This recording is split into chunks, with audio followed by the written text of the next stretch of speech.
এই জিকির করলে ফায়দা কি? জিকির করলে যেরকম ভাবে আমাদের কাজ কামে ব্যবহার করি লোহার যন্ত্রপাতি,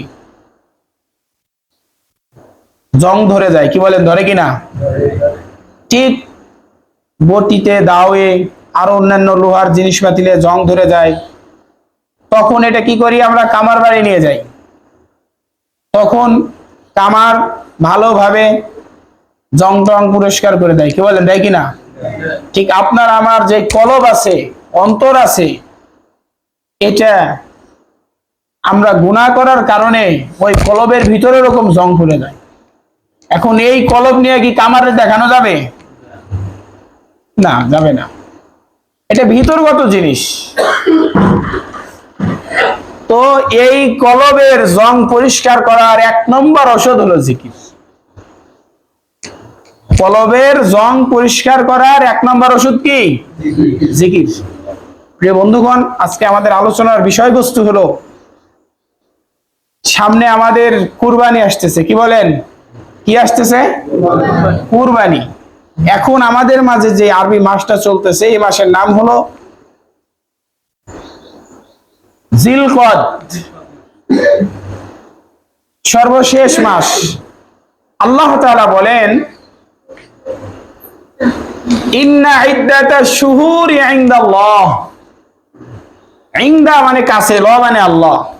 আল্লাহ তাআলার কাছে 4টি মাস প্রিয়। কয়টি মাস? 4টি মাস আমার আল্লাহ তাআলার কাছে, আমাদের রবের কাছে প্রিয়। সেই 4টি মাসের একটি মাস হলো জিলকদ। সবাই বলেন তো, নাম কি? জিলকদ। আজকে জিলকদ মাসের হলো 19 তারিখ। তাহলে বলেন তো, আমাদের ঈদ হবে আর কয়দিন পরে? মানে 20 দিনই ধরা যায়, একদিন 19-20 হইতে পারে, ধরেন 20 দিন। অর্থাৎ সামনের মাসের আরবি, সামনের মাসের জিলহজ মাসের 10 তারিখে ঈদুল আযহা। তো এই প্রত্যেক মাসেই আমাদের কিছু আমল থাকে, প্রত্যেক মাসেই কিছু আল্লাহ তাআলা আমাদেরকে কিছু আমল নির্ধারিত করে দিয়েছেন। এই মাসের সর্বশ্রেষ্ঠ আমল হলো, এই মাসের সর্বোত্তম আমল হলো, যারা ধনী ব্যক্তি, যারা ধনাঢ্য ব্যক্তি, টাকা পয়সা আছে, তাদের জন্য 1 নম্বর আমল হলো তারা কুরবানি করবে। বলেন সুবহানাল্লাহ। এটা আদেশ কার? আল্লাহ। এবং আরেক নম্বর আমল হলো, এই মাসে আল্লাহ তাআলার জন্য, আল্লাহ তাআলার খুশির জন্য বেশি বেশি দান সদকা করা। কি করতে হবে ভাই? দান সদকা। এখন বলতে পারেন অনেকে, হুজুর আমি তো গরিব মানুষ, আমি নিয়ত করেছি কুরবানি দেব। তবে মাসআলা হলো, যদি আপনি গরিব হন তাহলে আপনার উপর কোরবানি ওয়াজিব না। এখন বলতে পারেন, হুজুর আমি তো অনেক আশাই করে একটা গরু কিনে রাখছি আরো 5-7 মাস আগে, এখন কি করব? আপনি যেহেতু কুরবানি করার নিয়তে পশু ক্রয় করে ফেলেছেন, এখন আপনাকে ওই পশুটা কুরবানি দেওয়া ওয়াজিব। বুঝেন নাই?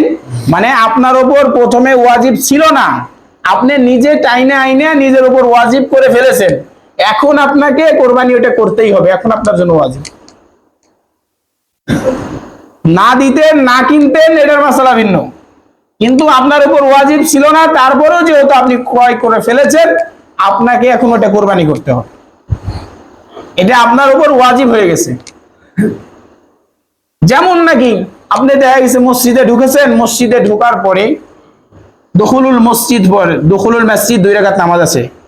কয় রাকাত নামাজ? 2 রাকাত। এটা আপনি মনে চাইলে পড়েন, নাইলে নাই। আমিও হঠাৎ পড়ি।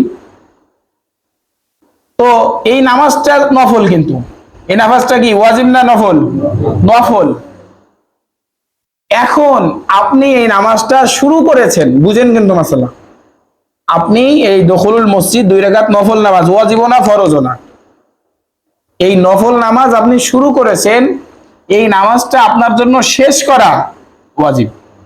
এখন বলতে পারবেন না এক রাকাত পড়ে বা নামাজ শুরু করছেন, তাকবীর বলার পরে দেখা গেছে কোনো কারণবশত ছাইড়ে দিয়েছেন, যে কোনো কারণবশত ছাইড়ে গেছে, বা দেখা গেছে ওযুই চলে গেছে, হয় না? বা অন্য যে কোনো কারণে দেখা গেলো মোবাইলে চলে আসে, ইমার্জেন্সি ফোন, দেখা গেলো নামাজটা ছেড়ে দিলেন, কেবল শুরু করছিলেন, এই নামাজটা আপনার জন্য পড়ে দেওয়া ওয়াজিব। কেন বলেন তো? কারণ সে নিয়ত করছে, সে শুরু করে দিয়েছে। একটা আমল যখন আমি শুরু করে দিই, ওই আমলটা শেষ করা ওয়াজিব হয়ে যায়।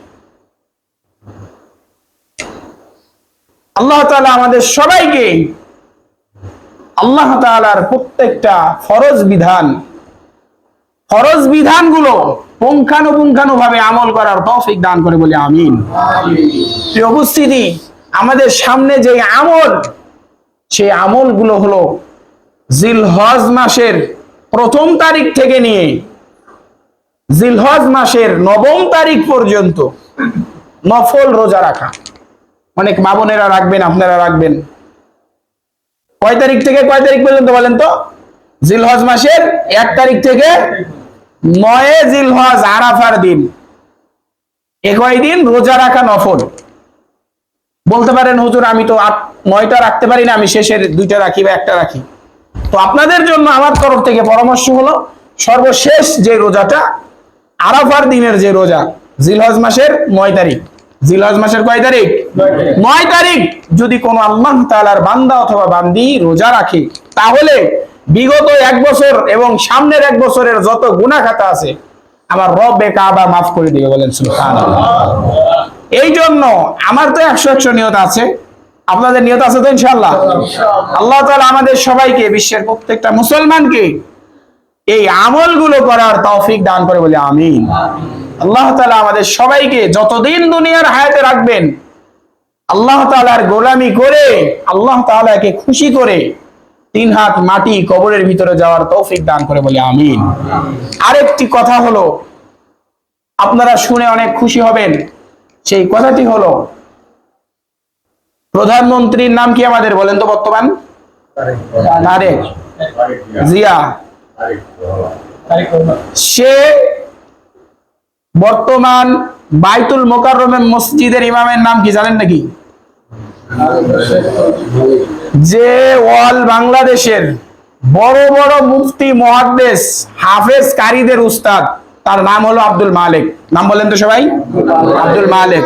আলহামদুলিল্লাহি ওয়া কাফা ওয়া সালামুন আলা ইবাদিহিল্লাযীনা ইসতাফা।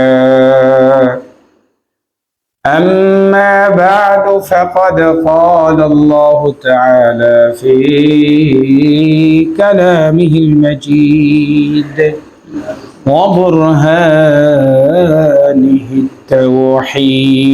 التوحيد. أعوذ بالله من الشيطان الرجيم. بسم الله الرحمن الرحيم. إن عدة الشهور عند الله